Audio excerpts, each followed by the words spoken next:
إن الحمد لله نحمده ونستعينه ونستغفره ونعوذ بالله من شرور أنفسنا ومن سيئات أعمالنا من يهده الله فلا مضل له ومن يضلله فلا هادي له وأشهد أن لا إله إلا الله وأشهد أن محمدا عبده ورسوله أما بعد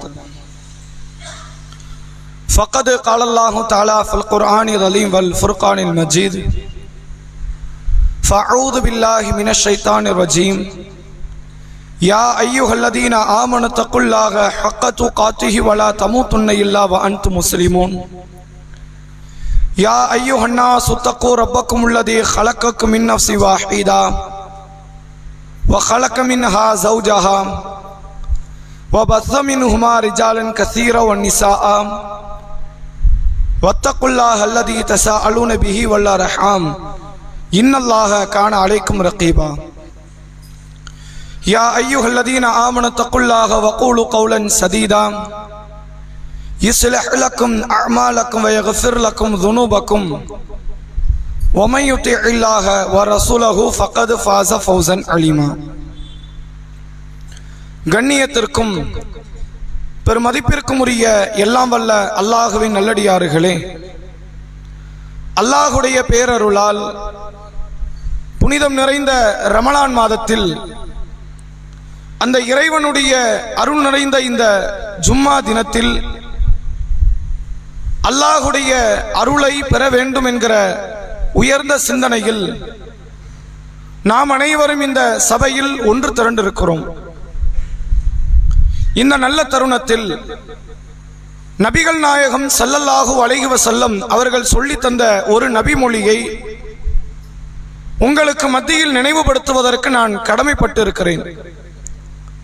நபி அவர்கள் கூறினார்கள், இதா குல்தலி சாஹிபிக அன்சித் யௌமல் ஜும்ஆத்தி வல் இமாம் யக்துபு. ஜும்மா தினத்தன்று இமாம் உரை நிகழ்த்தி கொண்டிருக்கும் பொழுது உங்கள் அருகில் இருக்கும் உங்கள் தோழரிடத்தில் வாய் மூடுங்கள் என்று நீங்கள் சொன்னாலும் ஃபக்கதில் லகௌத, நீங்களும் வீணான காரியத்தில் ஈடுபட்டவர்கள்தான். ஜும்மாவினுடைய பிரதிபலனை நலனை நீங்கள் எதிர்பார்க்காதீர்கள் என்கிற வண்ணம் அல்லாஹுடைய ரசூல் அவர்கள் எச்சரிக்கை ஊட்டிய அந்த செய்தியை நாம் நமது உள்ளத்திலே ஆழ பதிந்து கொண்டு இந்த அமலில் நாம் முழுமையாக ஈடுபட வேண்டும். அன்புக்குரியவர்களே, இந்த வாரத்தினுடைய ஜும்மா பிரசங்கமாக பாவ மன்னிப்பு என்கிற தலைப்பின் கீழ் இஸ்லாமிய மார்க்கம் அதிகம் எதிர்பார்க்கிற மிக முக்கியமான ஒரு கண்ணியமான ஒரு காரியம் இந்த பாவ மன்னிப்பை குறித்து குர்ஆன் ஹதீஸ் நமக்கு என்னவெல்லாம் பாடம் நடத்துகிறது என்பதைத்தான் நாம் அறிந்து கொள்ள இருக்கிறோம். மனிதர்கள் யாவரும் பாவங்களை செய்யக்கூடியவர்களாகத்தான் அல்லாஹ் படைத்திருக்கிறான். ஒவ்வொருவருடைய இறையச்சத்திற்கும் நிலைப்பாட்டுக்கும் வேண்டுமானால் மாறுபடு வரலாம். சிலர் பாவங்களில் அதிகம் செய்யலாம், ஒரு சிலர் சொற்பமான சில பாவங்களில் ஈடுபடுபவர்களாக இருக்கலாம். ஆனால் பாவமே இவர் செய்ய மாட்டார் என்கிற நிலையில் எந்த படைப்பையும் அடியார்களையும் அல்லாஹ் ஆக்குவதில்லை. திருமறையிலே அல்லாஹ் ஒரு வார்த்தையை பதிய வைக்கிறான். இந்த படைப்புகள் செய்யக்கூடிய தவறுக்கு அல்லாஹ் உடனே தண்டிப்பதாக இருந்தால், நீ தப்பு பண்ணிட்ட, நான் உடனே உன்னை பிடிக்க போறேன், நான் பிடிச்சோம்னா பூமியில ஒரு உயிர் எஞ்சாதுங்கிறான்ல. அப்ப இதுல எல்லா மக்களும் இதில் உள்ளே அடங்குவார்கள். எல்லா மனிதர்களும் எல்லா ஜின்களுமே ஏதோ ஒரு சில நேரங்களில் இறைவனுடைய திருப்திக்கு விரோதமாக இறைவனுடைய கோபத்தை பெற்றுத்தரக்கூடிய விதத்தில் சில காரியங்களிலோ அல்லது பல காரியங்களிலோ அவர்கள் ஈடுபடக்கூடியவர்களாகத்தான் இருப்பார்கள். அப்படித்தான் இந்த மனிதர்கள் படைக்கப்பட்டு இருக்கிறார்கள். குலிக்கல் இன்சானு தஈஃபா, மனிதன் பலகீனமானவனாக படைக்கப்பட்டிருக்கிறான் என்றெல்லாம் திருமறை குர்ஆன் சொல்லக்கூடிய வார்த்தைகளை நம்மால் பார்க்க முடிகிறது. இப்படியான பாவங்களில் ஈடுபடக்கூடிய இடத்தில் உள்ள இந்த மனிதர்கள் தங்களுடைய பாவத்தோடு நாளை மறுமையில் அல்லாஹ்வுடைய சன்னிதானத்தில் அவனுடைய விசாரணையை சந்திப்பார்களே. ஆனால் அல்லாஹ் ஒருவேளை அந்த அடியார்களை மன்னிக்க மாட்டேன் என்று முடிவெடுப்பானே ஆனால் மிகப்பெரிய ஒரு அதல பாதாளத்தில் தன்னுடைய வாழ்க்கையே இருட்டிலே தள்ளக்கூடிய விதத்தில் அவன் தன்னுடைய வாழ்வை நரகத்தில் அமைத்துக் கொள்வதற்கு அது போதுமானதாக அமைந்துவிடும். எனவே செய்த தவறுகளை பாவங்களை நீங்கள் சீர்திருத்திக் கொள்ளுங்கள்.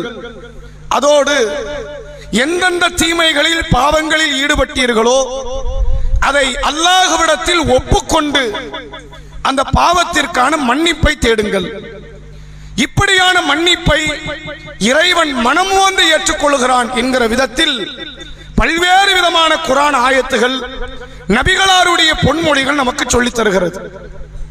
அல்லாஹ் திருமறையில் சூரா ஆலி இம்ரான் என்ற 3வது அத்தியாயத்தில் சொல்லுகிறான், وَإِذَا فَعَلُوا فَاحِشَةً أَوْ ظَلَمُوا أَنفُسَهُمْ. இந்த இறையச்சவாதி அல்லாஹ் அப்படிதான் ஆரம்பிக்கவே செய்யறான். தப்பு செய்யறது யாரு? இறை மறுப்பாளன் இல்லை, அல்லது முனாஃபிக் இல்லை, அல்லது இஸ்லாத்தை ஏற்காதவன் இல்லை, இறையச்சவாதின்னு ஆரம்பிக்கிறான். இந்த இறையச்சவாதிகள் வெட்கக்கேடான காரியத்தில் ஈடுபட்டாலோ அல்லது தங்களுக்கு தாங்களே அநீதி இழைத்துக் கொண்டாலோ ஸக்கருல்லாஹ், அவர்கள் உடனே அல்லாஹ்வை நினைத்து பார்க்கிறார்கள். ஃபஸ்தக்ஃபரு லிதுனூபிஹிம், தங்கள் பாவங்களுக்காக அல்லாஹ்விடத்தில் அவர்கள் மன்றாடுகிறார்கள், பாவ மன்னிப்பை வேண்டுகிறார்கள். ஒமை யக்ஃபிரு துனூப இல்லல்லாஹ், அல்லாஹ்வை தவிர எவன் பாவத்தை மன்னிப்பான்? வலம் யஸ்ரு அலா மா ஃபஅலு வஹும் யஅலமூன், தாங்கள் செய்தது தவறு என்று தெரிந்து கொண்டு அந்த தவறில் இந்த இறையச்சவாதிகள் நீடித்திருக்க மாட்டார்கள். அல்லாஹ் இறையச்சவாதி தப்பே பண்ண மாட்டான்னு சொல்லல, தப்புன்னு தெரிஞ்சுட்டு அதை நீடிக்க மாட்டான். ஆனால் தவறு இவனுக்கும் வரும். இறையச்சத்தில் உள்ளவர்களும் தவறு செய்வார்கள். அவர்கள் தங்களுடைய தவறை உடனடியாக அல்லாஹ்விடத்திலே அவனை நினைவு கூர்ந்து பாவத்திற்கான மன்னிப்பை தேடுவார்கள் என்று அல்லாஹ் குர்ஆனில் சொல்கிறான். மற்றொரு இடத்திலே இறைவன் பேசுகிறான், யா இபாதி அல்லதீன அஸ்ரஃபு அலா அன்ஃபுசிக்கும், தனக்கு விரோதமாக தீமைகளில் ஈடுபட்ட என் அடியார்களே. தீமையில ஈடுபடுறது யாருக்கு விரோதம்? அது அல்லாஹ்க்கு விரோதமா? எனக்கு நான் செய்கிற விரோதம், என்னை நான் நரகத்தில் தள்ளுகிற விரோதம்.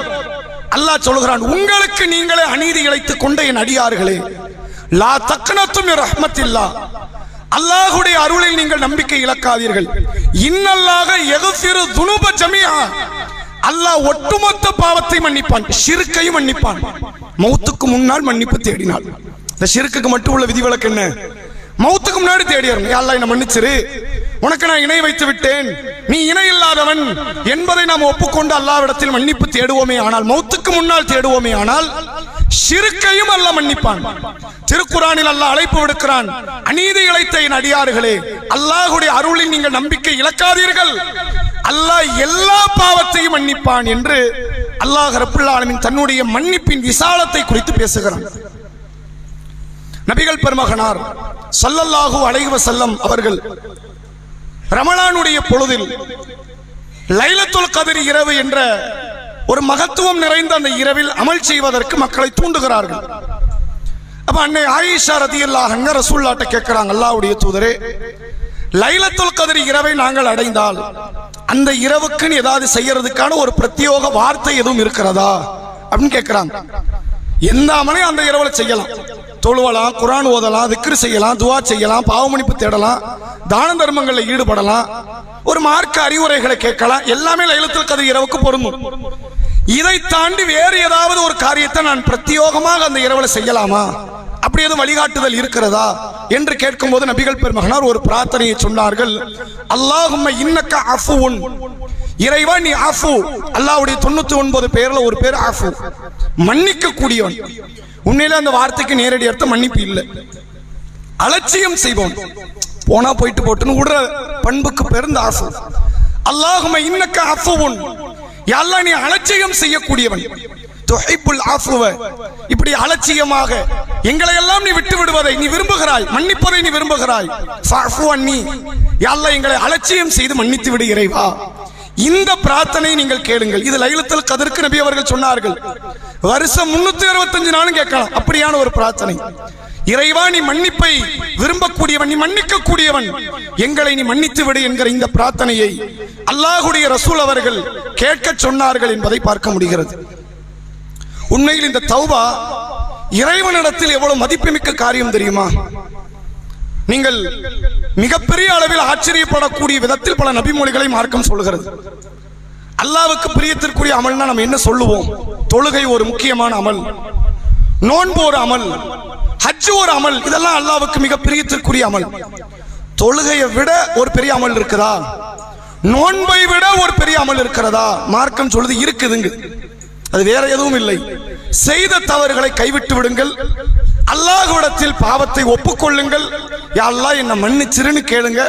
தொழுகையை விட மேன்மையான அமல் இது, நோன்பை விட மேன்மையான அமல் இது, ஹஜ்ஜை விட மேன்மையான அமல் இது. இன்னும் எத்தனை பல வழிபாடுகள் வந்தாலும் சரி, பாவ மன்னிப்புக்கு நிகராக வேறொரு வழிபாடு கிடையாது. அப்படி மார்க்கம் பாவ மன்னிப்பை குறித்து பேசுகிறது. என்னெல்லாம் சொல்றாங்க பாருங்க. ரசூலுல்லாஹ் சஹீஹ் முஸ்லிமுடைய 2675வது நபிமொழி. ரசூலுல்லாஹ் சம்பந்தமா நிறைய தகவல்களை, ஒரே கருத்து சார்ந்த பல தகவல்களை சொல்கிறார்கள். ஒரு மனிதர் என்ன செய்கிறார்? ஒட்டகத்திலே பாலைவனத்தில் பயணித்துக் கொண்டிருக்கிறார். பொதுவாக பாலைவனம் என்பது சாவு பூமி அப்படின்னு சொல்லுவது வழக்கம். ஏன் அப்படி ஒரு வழக்கம்? காட்டில் மாட்டிக்கொண்டவன் சாக மாட்டான். அவனுக்கு உடை இல்லாமல் இருக்கலாம், ஒரு சுத்தம் இல்லாமல் அப்படிதான் இருப்பானே தவிர சாகலாம் மாட்டான். நிழல் இருக்குது, மழை பெய்யும், தண்ணி கிடைக்கும், என்னத்தையாவது இலையோ செடியோ சாப்பிட்டுக்கிட்டு தன்னை தற்காத்துக் கொள்கிற இடத்துக்கும் வந்துருவான். பாலைவனத்தில் மாட்டிக்கொண்டால் அங்கு நிழல் கிடையாது, அங்கு தண்ணீர் கிடையாது, அங்கு உணவு கிடையாது. சில நாட்களில் மௌத்தாகி விடுவோம் மாட்டிக்கொண்டால். சில ஆண்டுகளுக்கு முன்பாக தமிழகத்தில் இருந்து வேலைக்காக சென்ற சவுதி அரேபியாவில் ஒரு நபர், அவர் ஒரு வாகன ஓட்டுநராக தான் வேலைக்கு போறார்.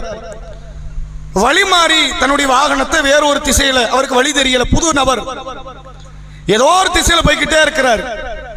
ஒரு தொலைதூரம் தாண்டினதுக்கு அப்புறம் தான் அவருக்கு தெரியுது பெட்ரோல் கம்மியாவது, நம்ம மக்கள் நடமாட்டம் இல்லாத ஒரு இடத்துக்கிட்ட வந்துட்டோம் அப்படின்னு.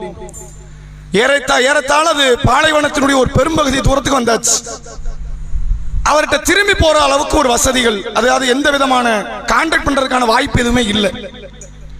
அப்படியே இருந்த தண்ணியை குடிச்சுக்கிட்டு எந்த ஒரு தகவலும் சொல்ல முடியாமல் அங்கேயே மரணித்து விட்டார் என்பதை சில ஆண்டுகளுக்கு முன்பாக அந்த அரசு வெளியிட்ட ஒரு தகவலை பார்க்க முடிகிறது. பெரும் வளர்ந்த நாடுகள் பக்கத்தில் இருந்தாலும் சரி, நீங்கள் அந்த பூமியில் தன்னந்தனியாக மாட்டி விடுவீர்களே ஆனால், உங்களிடத்தில் உணவு இல்லை, தண்ணீர் இல்லை என்றால் நீங்கள் சாக வேண்டியதுதான் அதற்கு அர்த்தம். அப்படி ஒரு அடியார் ஒட்டகத்தில் உணவோடு தண்ணீரோடு பாலைவனத்தில் பயணித்துக் கொண்டிருக்கிறார். ஒரு சிறிய கருவேல மரத்தை பார்க்கிறார். நடு மதியானம், மதிய வேளை. அதனால் அவர் ஒட்டகத்தை பக்கத்தில் நிறுத்திட்டு அந்த கருவேல முள் செடியினுடைய நிழலில் கொஞ்சம் அயறுகிறார். தூங்கி எழுந்து பார்க்கிறார், ஒட்டகத்தை காணும். அவர் தெளிவாயிடுச்சு, நம்ம சாக போற, முடிஞ்சு போச்சு. அங்கன ஓடி ஓடி பார்க்கிறார். கண்ணெட்டுகிற தொலைதூரத்தில் ஒட்டகம் எங்கேயாவது நிக்குதா?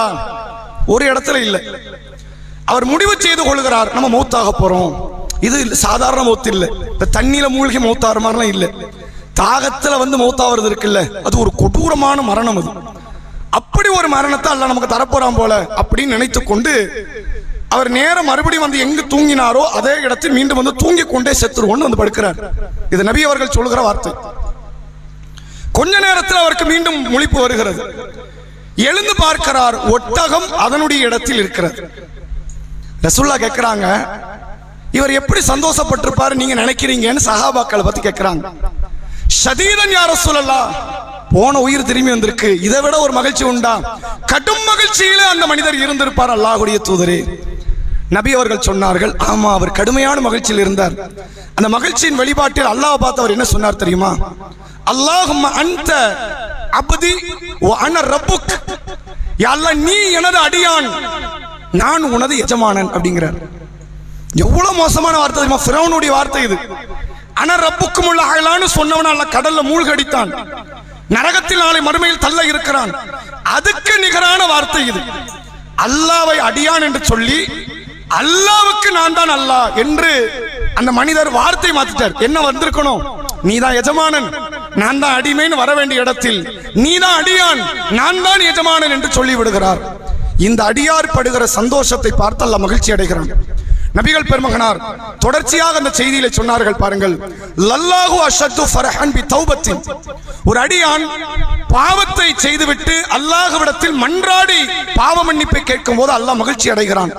எப்படிப்பட்ட மகிழ்ச்சி தெரியுமா? அஹதிக்கும் இன் அஹதிக்கும் இதால்லத்தின் இதா வஜதாக, உங்களில் ஒருவர் தன்னுடைய பயண ஒட்டகத்தை துளைத்து, தன்னுடைய உணவை தண்ணீரை துளைத்து அந்த பாலைவனத்தில் நெருக்கடியற்றவராக நின்று பிறகு தன் ஒட்டகத்தை பெற்றுக் கொள்வாரே, ஆனால் அவருக்கு கிடைக்கிற சந்தோஷத்தை விட பெருங்கொண்டம் ஒரு மகிழ்ச்சியிலே அல்லாஹ் அடைகிறான். அடியார்கள் தாங்கள் செய்த தவறை, அல்லாஹ் நான் தவறு செய்து விட்டேன், என்னை மன்னித்து விடு இறைவா என்று கேட்கும் போது இறைவன் மகத்தான மகிழ்ச்சிக்கு ஆளாகிறான் என்றார்கள் நபி அவர்கள். இப்படி ஒரு மகிழ்ச்சி வர எந்த வழிபாட்டிலும் அல்ல இப்படி ஆனது கிடையாது. என் அடியான் இப்படி தொழுகிறான் பாத்தீங்களா, என் அடியான் நோன்பு வைக்கிறான் பாத்தீங்களா, எந்த வழிபாட்டுக்கும் இப்படி ஒரு மகிழ்ச்சி அடைந்தது இல்லை. அல்லாஹ்விடத்தில் பாவத்துக்காக மன்னிப்பு தேடினால் அல்லாஹ் இப்படி ஒரு பெருங்கொண்ட மகிழ்ச்சி அடைகிறான் என்று நபிகள் நாயகம் ஸல்லல்லாஹு அலைஹி வஸல்லம் அவர்கள் சொன்னார்கள். அடுத்து பெருமானார் சொல்கிறார்கள் பாருங்கள், சஹீஹ் முஸ்லிமினுடைய 2748வது நபிமொழி. நபிகளார் சொன்னார்கள், லௌலா அன்னக்கும் துதுனிபூன ல ஹலக்கல்லாஹு ஹல்கன் யுதுனிபூன யக்ஃபிருல்லாஹ் ல யக்ஃபிருலஹு, நீங்கள் ஒருவேளை பாவமே செய்ய மாட்டீர்கள் என்கிற நிலையை அடைந்தால், நம்ம அடைய மாட்டோம், அப்படி ஒரு காலமும் மனிதர்கள் பாவமே செய்ய மாட்டார்கள் என்கிற நிலையை அடைய போறது இல்லை. அப்படி எவால்யூஷன் ஆகாது. அப்படி ஒரு இடத்தை நம்ம அடைய போறது இல்லை. ஒருவேளை நீங்கள் பாவம் செய்யவில்லை என்கிற இடத்தை நீங்கள் அடைவீர்களே ஆனால் அல்லாஹ் உங்களை அழித்து வேறு ஒரு சமூகத்தை உங்க இடத்துக்கு கொண்டு வருவான். அவர்கள் பாவம் செய்வார்கள், அல்லாஹ்விடத்தில் அவர்கள் மன்னிப்பு தேடுவார்கள், அல்லாஹ் அவர்களை மன்னிப்பான். நம்மளை படைச்சதுக்கான காரணமே நம்ம பாவம் செய்ததற்கு அல்லாஹ்விடத்தில் மன்னிப்பு தேடும். படைப்பின் நோக்கத்தை அல்லாஹ் இங்க தெளிவுபடுத்தணும். பாவம் செய்யணுங்கிற நோக்கம் இல்லை, நீ செய்யக்கூடாது நினைச்சாலும் சில தவறுகள் வந்துடும். செய்த தவறுக்கு மன்னிப்பு தேடத்தான் உன்னை இந்த உலகத்துக்கு படைச்சிருக்கிறேன். நீ மன்னிப்பு தேட மாட்ட, பாவமே செய்ய மாட்டேன்ற ஒரு இடத்தை நீ அடைந்தால், அப்படி அடைய போவதில்லை. ஒருவேளை நீ அடைந்தால் உங்களை அல்லாஹ் அழித்து வேற ஒரு சமுதாயத்தை இங்கு கொண்டு வந்து அவர்கள் பாவம் செய்வார்கள், அவர்கள் மன்னிப்பு தேடுவார்கள், அவர்களை அல்லாஹ் மன்னிப்பான் என்று அல்லாஹ்வுடைய ரசூல் அவர்கள் சொன்னார்கள். அதே போன்று நபிகள் பெருமகனார் சொல்லுகிற இன்னொரு வார்த்தை, இறைவன் எவ்வளவு பெரிய கருணை உள்ளவன் என்பதற்கு ஒரு செய்தி. ஒரு யுத்த களம் ஒன்று முடிகிறது. அதில் போர் கைதிகளாக நபிகள் பெருமகனார் சஹாபாக்கள் ஒரு சிலரை கைதிகளாக பிடிக்கிறார்கள். அதுல ஒரு பெண்மணி இருக்கிறாங்க. அந்த பெண்மணியினுடைய கை குழந்தை பால்குடி பருவ பிள்ளை அந்த அம்மா தொலைச்சிட்டாங்க. அந்த யுத்த சூழ்நிலையில பிள்ளை எங்க போச்சுன்னு தெரியல. இஸ்லாமிய மரபின் அடிப்படையில் ஒரு யுத்தம் நடைபெறுமே ஆனால் எதிரணியில் உள்ளவர்கள் உங்களுக்கு எவ்வளவு தீமையை பகைமையை வெளிப்படுத்தினாலும் பெண்களை கொல்லக்கூடாது, குழந்தைகளை கொல்லக்கூடாது, மதகுருமார்களை கொல்லக்கூடாது, அவர்களுடைய அந்த இயற்கை அந்த அமைப்பை அதை சீரழித்து விடக்கூடாது, ஆலயங்களை மட ஆலயங்களை சீரழித்து விடக்கூடாது. இது மார்க்கம் நமக்கு சொல்லுகிற ஒரு அடிப்படை. ஆனா இங்க பிள்ளைய காணும், நம்ம பிள்ளைய தேடுது. ஒரு வழியை இன்னொரு கைதியினுடைய கையில் அந்த பிள்ளை இருக்கிறத பார்த்தவுடன் பாசத்தோடு அந்த பிள்ளையை அரவணைத்து தன் நெஞ்சோடு அணைத்துக் கொண்டு பால் கொடுப்பதற்காக அந்த மறைவிடத்தை நோக்கி செல்லுகிறார். பிள்ளைய தொலைச்சா தாயினுடைய வழி இருக்குல்ல, அது சொல்லி மாளாது. யாருக்கு வழி கூட? வாப்பாக்கு அம்மாக்கு. அம்மாக்கு தான் வழி கூட. ஆனா குர்ஆன்ல அல்லாஹ் வாப்பாவுடைய வழி பத்தி பேசுறான். யூசுப் நபி தொலைகிறார். தொலையும் போது அவர் இந்த பால் குடி பருவ பிள்ளை இல்லை, எந்திரிச்சு நடந்து பேசுற அளவுக்குள்ள ஒரு நபர். அவர் அதுக்கு முன்னாடி கனவை பற்றி சொல்லுகிறார். என் தந்தையை நான் கனவு கண்டேன், நான் நட்சத்திரத்தை பார்த்தேன், சூரியனை பார்த்தேன். அப்ப பேசுற அளவுக்குள்ள கெப்பாசிட்டி உள்ள பிள்ளை. அந்த பிள்ளையை தொலைத்தார். மொத்தம் எத்தனை பிள்ளை? 12ல ஒரு பிள்ளை போயிடுச்சு, தொலைஞ்சு போச்சு. யூசுப் நபி வேதனை பற்றி எவ்வளவு பெரிய பொறுமைசாலி, சகிப்புத்தன்மை மிக்கவர், ஒரு இறை தூதர். அழுது வேதனைப்பட்டு கண்ணு போயிடுச்சு, கண்ணு தெரியாமல் போய்விட்டது. ஒரு தந்தையினுடைய பரிதவிப்பு எப்படி இருக்குன்னு அம்மாவுடைய பரிதவிப்பு எப்படி இருக்குன்னு யோசிச்சு பாருங்க. கடுமையான வேதனை அந்த தாய் பிள்ளையை தேடும் போது. பிள்ளையை பார்த்த உடனே அடைஞ்ச மகிழ்ச்சி இருக்குது, அந்த மகிழ்ச்சியோடு அந்த பிள்ளைக்கு பால் கொடுப்பதற்காக செல்லுகிறாள் அந்த தாய். அல்லாஹ்வுடைய ரசூல் அவங்க சொல்றாங்க, அந்த பெண்ணை காட்டி சுட்டி காட்டி, இந்த பெண் தன்னுடைய பிள்ளையை நெருப்பில் தூக்கி எறிவாள் என்று நீங்க நினைக்கிறீங்களா அப்படின்னு கேட்கிறாங்க. அல்லாஹ்வுடைய தூதரே, ஒருபோதும் இந்த பெண் அப்படி ஒரு காரியத்தில் ஈடுபட மாட்டாள். அதை சொன்ன உடனே அல்லாஹ்வுடைய ரசூல் அவர்கள் சொன்னார்கள், லல்லாஹு அர்ஹமு பி இபாதிஹி மின் ஹாதிஹி பி வலதிஹா. இந்த பெண் தன் பிள்ளையினுடைய விஷயத்தில் எவ்வளவு இரக்கம் உடையவளாக இருக்கிறாளோ அதை விட பெருங்கொண்ட இரக்கத்தோடு அல்லாஹ் தன் அடியார்கள் மீது இருக்கிறான் என்று அல்லாஹ்வுடைய ரசூல் அவர்கள் சொன்னார். எங்க உம்மாவை விட அல்லாஹ் என் மேல பாசம் வச்சிருக்கிறான். என் தாய் என் மீது இருந்த, அதுவும் நான் குழந்தை பருவத்தில், இப்ப இருக்கும் போது உள்ள பாசம் கூட குறைஞ்சிருக்கலாம், நான் குழந்தை பருவத்தில் இருக்கும் போது ஒரு பாசம் இருந்துச்சு, அதை விட பெருங்கொண்ட பாசத்தை நம் மீது ஒவ்வொரு அடியார் மீது அல்லாஹ் பாசத்தை காட்டுகிறான் என்று அல்லாஹ்வுடைய ரசூல் அவர்கள் சொல்லுகிற வார்த்தை பார்க்க முடிகிறது. இது எல்லாவற்றுக்கும் மேலாக இன்னொரு சம்பவத்தை நீங்கள் பாருங்கள். நபிகள் பெருமகனார் ஸல்லல்லாஹு அலைஹி வஸல்லம் அவர்கள் சொல்லுகிறார்கள், ஒரு அடியான் தீமை ஒன்றை செய்கிறான், ஏதோ ஒரு பாவம், அவனுடைய சூழலுக்கு ஏற்றவாறு ஒரு பாவத்தை ஒன்றில் ஈடுபட்டு விட்டு அவனுக்கு உள்ளத்துல உறுத்துது, அல்லாட்ட மாட்டிக்குவோம், அகப்பட்டுருவோம், நம்ம அல்லாட்ட மன்னிப்பு தேடுவோம். உடனே அவன் கையேந்துகிறான், யா அல்லாஹ், அல்லாஹும் மக்ஃபிர்லி, இறைவா என்னை மன்னித்து விடு அப்படின்னு அந்த அடியான் கேட்கிறான். ரொம்ப சிம்பிளான வார்த்தை தானே. அல்லாஹ்வுக்கு வருகிற சந்தோஷத்தை பாருங்கள். இறைவன் அந்த நேரத்தில் சொல்லுவானாம், தபாரக வ தஆலா அஸ்னப அப்தி, இறைவன் சொல்லுகிறான், என் அடியான் தீமை ஒன்றை செய்து விட்டான். ஃபஅலிம அன்னஹு லஹு அன்ன லஹு ரப்பன், தனக்கு ஒரு இறைவன் இருக்கிறான் என்பதை இவன் அறிந்து வைத்திருக்கிறான். யக்ஃபிரு ذنب, அந்த இறைவன் பாவத்தை மன்னிப்பான்.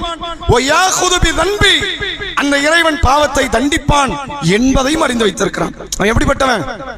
அல்லாஹ்னு ஒருத்தன் இருக்கிறான், பாவத்தை மன்னிக்கவும் செய்வான், அவன் நினைச்சா பாவத்தை தண்டிக்கவும் செய்வான். அப்படி ஒரு இறைவன் இருக்கிறான் பயந்து என் அடியான் என்னிடத்தில் மன்னிப்பு தேடுறான். மன்னிப்பு தேட பெரிய வார்த்தையில இல்லை, அல்லாஹும் மக்ஃபிர்லி. நம்ம அத்தஹியாத்துக்கு மத்தியில ரெண்டு சுஜூதுக்கு மத்தியில கேட்கிறோம்ல, ரப்பிக் ஃபிர்லி ரப்பிக் ஃபிர்லின்னு, அது மாதிரி ஒரு வார்த்தை, இறைவா என்னை மன்னித்து விடு என்று சொன்ன இந்த ஒரு வார்த்தைக்கு அல்லாஹ் சொல்லுகிறான், அவனை நான் மன்னிச்சிட்டேன். இந்த ஒரு வார்த்தை. மீண்டும் அவன் தவறு செய்கிறான், மீண்டும் அல்லாஹ்விடத்தில் மன்னிப்பு தேடுகிறான். அல்லாஹ் மீண்டும் சொல்லுகிறான், என் அடியானை பார்த்தீங்களா, அவன் ஒரு தப்பு பண்ணிட்டான், தனக்கு ஒரு இறைவன் இருக்கிறான் என்று அறிந்து வைத்திருக்கிறான், அந்த இறைவன் பாவத்தை மன்னிப்பான் அல்லது பாவத்துக்கு தண்டிப்பான் என்று தெரிந்து வைத்திருக்கிறான், நான் அவனை மன்னித்து விட்டேன். மூன்றாவது முறையும் பாவம் செய்யறான், அல்லாஹ்ட்ட மன்னிப்பு தேடுறான். அல்லாஹ் அப்போதும் இதே வார்த்தையை சொல்லுகிறான், என் அடியானை பார்த்தீங்களா, தனக்கு ஒரு இறைவன் இருக்கிறான் என்று அறிந்து வைத்திருக்கிறான், அந்த இறைவன் பாவத்தை மன்னிப்பான் பாவத்துக்கு தண்டிப்பான் என்று அறிந்து வைத்திருக்கிறான், நான் அவனை மன்னித்து விட்டேன் என்று சொல்லிவிட்டு அல்லாஹ் சொல்லுகிறான், யஅமல் மா ஷிஅத, அடியானே நீ விரும்பியதை செய், நான் இருக்கிறேங்கிறான். என்ன அர்த்தம்? பாவம் செஞ்சிட்டவன் பயப்படாத, செஞ்ச பாவத்தை மன்னிப்பதற்கு நான் இருக்கிறேன்னு அர்த்தம். நீ அடுத்து பாவம் செய்யுங்கிற அர்த்தம் இல்லை. நீ என்னப்பா விபச்சாரம், வட்டி வாங்கிட்டியா, விபச்சாரம் பண்ணிட்டியா, மது அருந்திட்டியா, கண்டினியூ பண்ணு, நான் இருக்கிற அந்த அர்த்தம் இல்லை. நான் பாவம் செஞ்சிட்டனே, அல்லாஹ் என்ன தண்டிச்சிருவானோ, நான் மாட்டிக்கொள்வேனோ, நீ பயப்பட வேண்டாம், மன்னிக்க நான் இருக்கிறேன், இனிமேல் திருந்தி வாழு அப்படிங்கிற விதத்தில் அல்லாஹ் ரப்புல் ஆலமீன் அந்த அடியானை பார்த்து பேசுகிறான் என்று அல்லாஹ்வுடைய ரசூல் அவர்கள் சொல்கிறார்கள். எவ்வளவு பெரிய ஒரு மகிழ்ச்சி! படைத்த இறைவனுக்கு தன்னுடைய அடியார்களாகிய நம்மை மன்னித்து விடுவதில் மட்டற்ற ஒரு மகிழ்ச்சி அல்லாஹ்வுக்கு இருக்கிறது. அல்லாஹ்வுடைய ரசூல் அவர்கள் சொன்னார்கள், அல்லாஹ் படைப்புகளினுடைய விதி ஏட்டை பதிவு செய்கிறான்.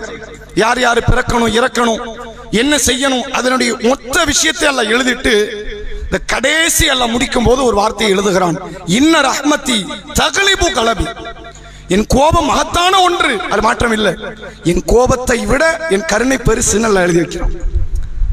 தனக்குத்தானே விதி அமைத்துக் கொள்கிறான், தனக்குத்தானே ஒரு கட்டுப்பாட்டை அல்லாஹ் விதித்துக் கொள்கிறான். என் கோபம் பெருசுதான், அது மாற்றமில்லை, அதை என்னுடைய கருணை முந்திவிட்டது என்று அல்லாஹ் ரப்புல் ஆலமீன் விதி ஏட்டிலே எழுதி வைத்தான் என்று அல்லாஹ்வுடைய ரசூல் அவர்கள் சொன்னார்கள். அது மட்டுமில்லாமல் நபிகள் பெருமகனார் சொன்னார்கள், சஹீஹ் முஸ்லிமுடைய 2759வது நபிமொழி, இன்னல்லாஹ அஸ்ஸ வ ஜல் யப்சுது யதஹு பில்லைல், அல்லாஹ் ரப்புல் ஆலமீன் கண்ணியமிக்க மாண்புமிக்க அல்லாஹ் ரப்புல் ஆலமீன் இரவு நேரத்தில் கைகளை விரிக்கிறான். அல்லாஹ் என்ன செய்யறானா, ஒவ்வொரு நாள் இரவு நேரத்தில் கைகளை விரிக்கிறான். ஏன் தெரியுமா? லி யதூப முஸீயுன் நஹார், பகலில் தவறு செய்தவனுக்கு மன்னிப்பு வழங்க இரவில் கைகளை விரிக்கிறான். நபிகளார் தொடர்ச்சியாக சொன்னார்கள், அதே போன்று யப்சுதுஹு யதஹு பின்னஹார், பகலில் அல்லாஹ் கைகளை விரிக்கிறான். ஏனென்றால் லி யதூப முஸீஉல் லைல், இரவிலே பாவம் செய்தவனை மன்னிப்பதற்காக வேண்டி பகலில் அல்லாஹ் கைகளை விரிக்கிறான். ஒவ்வொரு நாள் நடந்துகிட்டே இருக்குங்கிறான். நைட் ஒரு பாவம் பண்ணிட்ட, அதை மன்னிப்பை கொடுப்பதற்கு அல்லாஹ் பகலில் கைகளை விரித்துக் கொண்டிருக்கிறான். பகலில் ஒரு தீமை செய்து விட்டாய், அதை மன்னிப்பதற்கு இரவிலே அல்லாஹ் கைகளை விரித்துக் கொண்டிருக்கிறான். இது எதுவரை நடக்கும் தெரியுமா? ஒவ்வொரு நாளுமே அந்த சூரிய உதயம் சூரிய மறையம் வரை நடந்து கொண்டே இருக்கிறது. நாங்க ரசூல் இந்த செய்தி நமக்கு கூடுதலான இன்னொரு பாடத்தை சொல்லி தருகிறது. இரவில் செய்த பாவத்துக்கான மன்னிப்பு பகல்ல எது வரைக்கும்? அடுத்த இரவு வரதுக்குள்ள. அடுத்த இரவு வந்துட்டா பகல்ல செஞ்சவங்களுக்கு எல்லாம் மன்னிக்க ஆரம்பிச்சிடறான். பாவம் செய்த அடியார்கள் செய்யாதீர்கள், செய்ய வேண்டாம், இறையச்சவாதி செய்ய மாட்டார்கள், செய்தால் மன்னிப்பு தாமதப்படுத்தாதீங்கன்னு இந்த செய்தி சொல்லுது. பின்னாடி பார்த்துக்கலாம், மௌத்து நேரத்தில் கேட்போம், அடுத்த ரமலான்ல கேட்போம், அடுத்த தஹஜ்ஜத்ல கேட்போம், அடுத்த ஜும்மால கேட்போம், பெருநாள்ல கேட்போம். லேட் பண்ணாதீங்க. ஒரு தீமையில் ஈடுபட்டால் அல்லாஹ் சொல்கிறானே, ஃபதக்கருல்லாஹ், அல்லாஹ்வை நினைப்பார்கள், ஃபஸ்தக்ஃபிரு லிதுனூபிஹிம், தங்கள் பாவங்களுக்கு மன்னிப்பு தேடுவார்கள். உடனே அல்லாஹ்ட்ட கையேந்திருங்க. அல்லாஹ், இந்த பாவத்தில் ஈடுபட்டுட்டேன், நீ என்னை மன்னித்து விடு இறைவா என்று அல்லாஹ்விடத்தில் நீங்கள் மன்றாடுங்கள் என்று அல்லாஹ்வுடைய தூதர் அவர்கள் சொல்லித் தரக்கூடிய செய்தியை நம்மால் பார்க்க முடிகிறது. இறுதியாக ஒரு செய்தி, ஒரு அடியாரை குறித்து நபிகள் பெருமகனார் சொல்லுகிறார்கள். இந்த அடியார் மாதிரி தான் உண்மையில நம்ம பாவம் செய்யவே முடியாது. நபிகள் பெருமகனார் மாதிரி எப்படி நம்மளால நன்மை செய்ய முடியாதோ, இவர மாதிரிலாம் நம்ம பாவமே பண்ண முடியாது. அப்படி ஒரு பாவம். 99 கொலை பண்ணி இருக்கிறார். கொலை எவ்வளவு பிரம்மாண்டமானது தெரியுமா? அல்லாஹ் குர்ஆனில் சொல்கிறான், மன் கத்தல நஃப்ஸன் பிகைரி நஃப்ஸின் அவ் ஃபஸாதின் ஃபில் அர்த் ஃபகஅன்னமா கத்தல நாஸ ஜமீஆ. ஒரு உயிரை, ஒரு மனிதனை, அது ஆம்பளையோ பொம்பளையோ கருப்பனோ வெள்ளையோ இந்தியனோ வெளிநாட்டுக்காரனோ எந்த ஒரு நபரை நீங்கள் கொலை செய்தாலும் சரி, அவன் இந்துவோ முஸ்லிமோ கிறிஸ்துவனோ, ஒருவனை நீங்கள் அநியாயமாக கொன்றால் உலக மக்களை எல்லாம் கொன்றவராக ஆவீர்கள். இந்த மனுஷன் எத்தனை பேர் கொண்டிருக்கிறாரு? 99 கொலை. அன்றைய கால மார்க்க அறிஞர் ஒருவர்கிட்ட போய் ஒரு மார்க்க தீர்ப்பு கேட்கிறார். அவர் என்ன சொல்றாரு? இவ்வளவு பாவத்தை செஞ்சா அல்லாஹ்ட்ட மன்னிப்பு கிடைக்குமா? கிடைக்காது என்று சொன்னவுடன் கட்டும் கோபத்தில் அவரையும் கொன்று கணக்க ஃபுல்ஃபில் பண்ணியாச்சு. 100 கொலை. இன்னொருவனிடத்தில் சென்று மன்னிப்புக்கான வழியை கேட்கிறார். அந்த நபர் சொல்லுகிறார், இதெல்லாம் பாவம் நிறைந்த பூமி, நீ 100 கொலை பண்ணியிருக்கிற அப்படின்னா உன்னை அந்த சமுதாயம் தூண்டி இருக்கு, கெட்டவன்லாம் வாழ்றான் தான் நீ இப்படி பண்ணிக்கிட்டு இருக்கிற, நல்லவன் இருக்கிற ஊருக்கு போ, உன்னுடைய பாவங்கள் குறையலாம், மன்னிப்பு தேடலாம், அமல்களை செய்யலாம், அல்லாஹ்வுக்கு பிடித்தவனா மாறலாம். அல்லாஹ் மன்னிக்கவே மாட்டான்லாம் கிடையாது, கண்டிப்பா மன்னிப்பான். நீ அதுக்கு முயற்சியில ஈடுபடுன்னு அவர் சொன்னவுடன் பயணத்தை தொடங்குகிறார். நல்லோர்கள் வாழுகிற, வழிபாட்டில் ஆர்வம் கொண்ட, சுவனத்தை எதிர்பார்க்கிற நல்ல மக்கள் வாழுகிற பூமியை நோக்கி பயணிக்கிறார். போகிற வழியில மௌத்தாயிட்டார். இப்ப இந்த மலக்குள் மௌத்தாக உயிரை கைப்பற்றுகிற இடத்துல 2 வானவர் அல்லாஹ் அனுப்புறான். வேதனையின் அடிப்படையில் உயிரை கைப்பற்றுகிற ஒருவர், அருளின் அடிப்படையில் உயிரை கைப்பற்றுகிற ஒருவர், 2 பேர் வராங்க. 2 பேருக்குள்ள ஒரு சர்ச்சை. அல்லாஹ் இதை பாடமாக்குறான். எப்போதுமே இப்படி நடக்காது. ஒவ்வொரு ஆண்மாக்கும் 2 பேர் வந்து சண்டை போடுவாங்க, அப்படி இல்லை. இதை பாடமாக்குறதுக்கு அல்லாஹ் செய்யறான். 2 வானவர்கள் சர்ச்சையில ஈடுபடுகிறார்கள். ஒருத்தர் சொல்றார், நான் தான் இவன் உயிரை எடுத்துட்டு போவேன், இல்ல நான் தான் எடுத்துட்டு போவேன். 2 பேர். இன்னொரு வானவரை தீர்ப்பளிக்க அல்லாஹ் அனுப்புகிறான். அவர் சொல்லுகிறார், இதுல நல்ல ஒன்றை கவனிங்க. அந்த வர்ற வானவர் சொல்லுகிறார், இந்த அடியானினுடைய பிரேதம், இந்த ஜனாசா எந்த ஊருக்கு நெருக்கத்தில் இருக்குன்னு பாருங்க, அந்த ஊர்க்காரராக பார்க்கப்படட்டும். உடனே அளந்து பார்க்கும் போது கெட்டவர்களுடைய ஊரை விட்டு ஒரு தூரம் ஆயிட்டார், நல்லவர்களுடைய ஊருக்கு நெருக்கமாயிட்டார். இவரை ரஹமத்துக்குரிய அந்த மலக்குள் மௌத்து உயிரை கைப்பற்றி விட்டார். தொடர்ச்சியா வருது, உண்மையிலே அவர் அங்க மௌத் ஆகலையும். எதுக்கு நெருக்கத்தில் மௌத்தானார் தெரியுமா? கெட்டவர்கள் வாழ்கிற பூமிக்கு நெருக்கத்தை தான் மௌத்தா இருக்கிறார். அல்லாஹ் அந்த ஊரை தூர தள்ளி வைத்து இந்த ஊரை பக்கத்துல கொண்டு வந்து வச்சான் அப்படின்னு அல்லாஹ்வுடைய ரசூல் சொல்றாங்க. மன்னிக்கணும்னு முடிவெடுத்துட்டான், இங்க எவனா இருந்தாலும் அல்லாஹ் மன்னிச்சிருவான். ஒரு நபரை தண்டிக்க வேண்டும் என்று அல்லாஹ் முடிவெடுத்தால் நம்ம யாருமே அல்லாஹ்விடத்திலிருந்து தப்ப இயலாது என்பதற்கான ஒரு அற்புதமான ஒரு எடுத்துக்காட்டியது. இறைவன் ஒரு மகத்தான மன்னிக்கக்கூடியவன். அவன் நினைத்தால் நம்முடைய எத்தனை பெரும் பாவத்தை மன்னிப்பான். இந்த அளவுக்கு பண்ண போறோமா? நினைச்சு கூட பார்க்க போறது இல்லை. நம்ம அந்த பாவத்தை நோக்கி தலை வைத்து படுக்க மாட்டோம். நம்ம பொருளாதாரத்திலோ வழிபாட்டிலோ ஒரு சில காரியங்களில் இந்த தவறுகளில் ஈடுபட்டு கொண்டிருக்கிறோம். அதுவும் ஈடுபடக்கூடாது. ஒரு இறையச்சவாதியின் பண்பு அப்படி இருக்காது, ஈடுபட வேண்டாம்.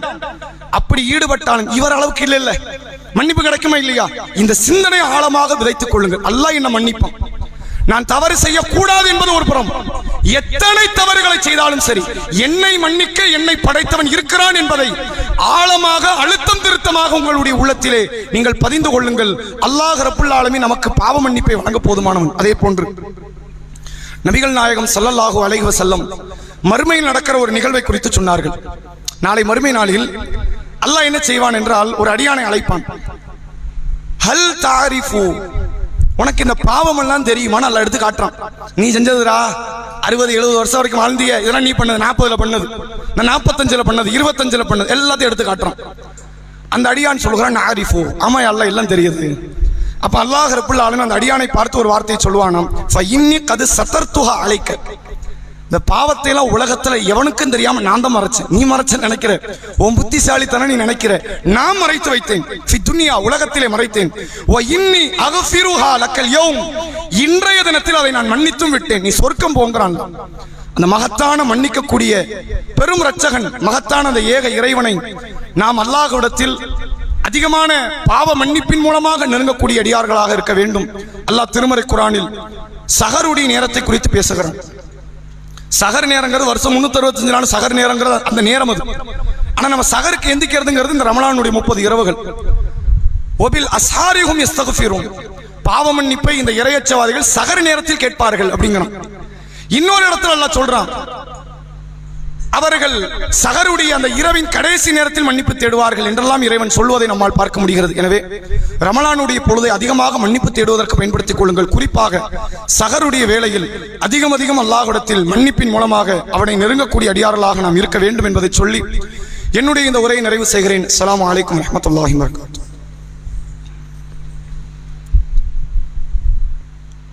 நஹ்மதுஹு வ நுஸல்லி அலா ரசூலின் கரீம், அம்மா பாத்.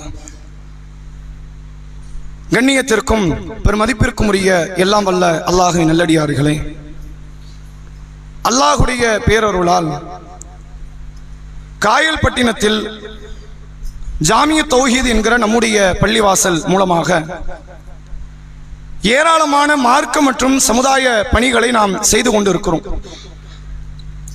உதாரணத்துக்கு சொல்ல வேண்டுமென்றால் ஏறத்தாழ ஒரு 4 ஆண்டுகளாக தொடர்ச்சியாக ஒவ்வொரு வாரம் வெள்ளிக்கிழமை மக்ரிபுக்கு பிறகு உள்ளரங்கு பயான் நிகழ்ச்சி, சனிக்கிழமை மக்ரிபுக்கு பிறகு மார்க்கம் தொடர்பான வினாடி வினா கேள்விகள் மூலமாக மார்க்க விளக்கம், ஞாயிற்றுக்கிழமை மக்ரிபுக்கு பிறகு மார்க்க சந்தேகங்களுக்கு பதிலளிக்கிற நிகழ்ச்சி, ஏறத்தாழ 2 ஆண்டுகள் மேலாக சுபுகு தொழுகைக்கு பிறகு 10 நிமிட பயான், காயல்பட்டினத்தினுடைய பிரதான சாலைகளில் மெகாபோன் பிரச்சாரம், ஒவ்வொரு வாரமும் 3 நாட்கள் தொடர்ச்சியாக இடைவிடாமல் இதை நடத்தி கொண்டிருக்கிறோம். ரமலான் மட்டும்தான் இடைவெளி, இதை தவிர இடைவேளை இல்லாமல் இதை தொடர்ச்சியாக நடத்தி கொண்டிருக்கிறோம்.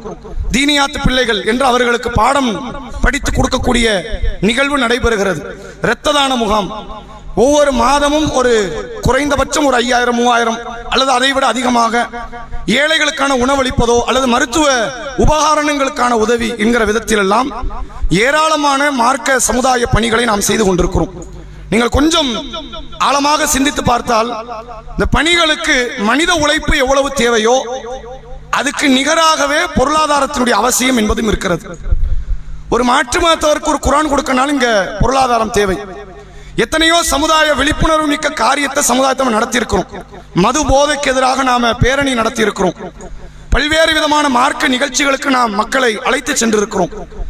இவ்வளவு பெரிய பிரம்மாண்டமான காரியம் ஒரு பள்ளி நடத்துறதுங்கிறது என்னன்னா ஒரு சாத்தியப்படாத ஒரு நிகழ்வு. ஆனால் அதை தாண்டி இதை நடத்தியே ஆகணும் என்பதை காரணம், இங்கு மொஹல்லா பெரியது, 50,000க்கும் அதிகமான இஸ்லாமியர்கள் இங்கு இருக்கிறார்கள். இங்கு போய் சேர வேண்டிய சத்திய கொள்கை என்பது அதிகமாக இருக்கிறது என்ற காரணத்தினால் இதை இடைவிடாமல் நாம் செய்து கொண்டிருக்கிறோம். இன்ஷா அல்லாஹ் இதுக்கு இடைவேளை வராத வகையில் இருக்க வேண்டும் என்பதற்கும் அல்லாஹ்விடத்தில் பிரார்த்தனை செய்கிறோம். ஆனால் எப்படி இதற்கு உடல் உழைப்பு தேவையோ அதை விட அதிகமாக பொருளாதாரம் என்பது மிக அவசியமான ஒரு இடத்தில் இருக்கும். நீங்கள் தருகிற பொருளாதாரம் தான் ஒரு ஓராண்டு காலம் தாவா பணிக்கு என்பது இங்கு தேவைப்படுகிறது. ஏறத்தாழ ஒரு மாதத்திற்கு 70-80,000க்கு நெருக்கம், சில நேரங்களில் அதை விட கூடும். அவ்வளவு பெரிய செலவினங்களுக்கு மத்தியில் பள்ளிவாசல் நகர்ந்து கொண்டிருக்கிறது. ஆனால் இங்கு பெருங்கொண்ட தனவந்தர்கள் வளமையாக தரக்கூடிய ஒரு நிகழ்வு அல்லது போய் கேட்கிறது அது மாதிரியான ஒரு நிகழ்வு எல்லாம் இல்லை. நீங்கள் தருகிற ஒரு அற்ப பொருளாதாரங்கள், அதாவது நம்முடைய பார்வைக்கு அது அற்பம், படைத்தவனிடத்தில் அது பிரம்மாண்டமான கூலி. ஒரு குறைந்தபட்ச பொருளாதாரமாக இருப்பது அது இங்கு பெருங்கொண்ட தாவாவை வழிநடத்தி செல்வதற்கு ஒரு அடித்தளமாக அமைந்துவிடும். அதனால் இந்த நற்பணியில் நீங்கள் தொடர்ச்சியாக ஈடுபடுவதற்கு பெரும் பொருளாதார உதவியை நீங்கள் செய்ய வேண்டும் என்பதை நாம் உங்களுக்கு நினைவுபடுத்திக் கொள்கிறோம். இந்த வாரத்தினுடைய ஜும்மா வசூல் அது நம்முடைய பள்ளிவாசலின் தாவா பணிக்காக வேண்டி பயன்படுத்தப்படுகிறது. அதை தொடர்ந்து அடுத்த வாரத்தினுடைய ஜும்மா வசூல் மாநில தலைமையகத்தினுடைய பல்வேறு விதமான நிறுவனங்கள், சமுதாயம் சார்ந்த சீர்திருத்த பணிகள், மார்க்க பணிகளுக்காக வேண்டி செலவழிக்கப்படுகிறது.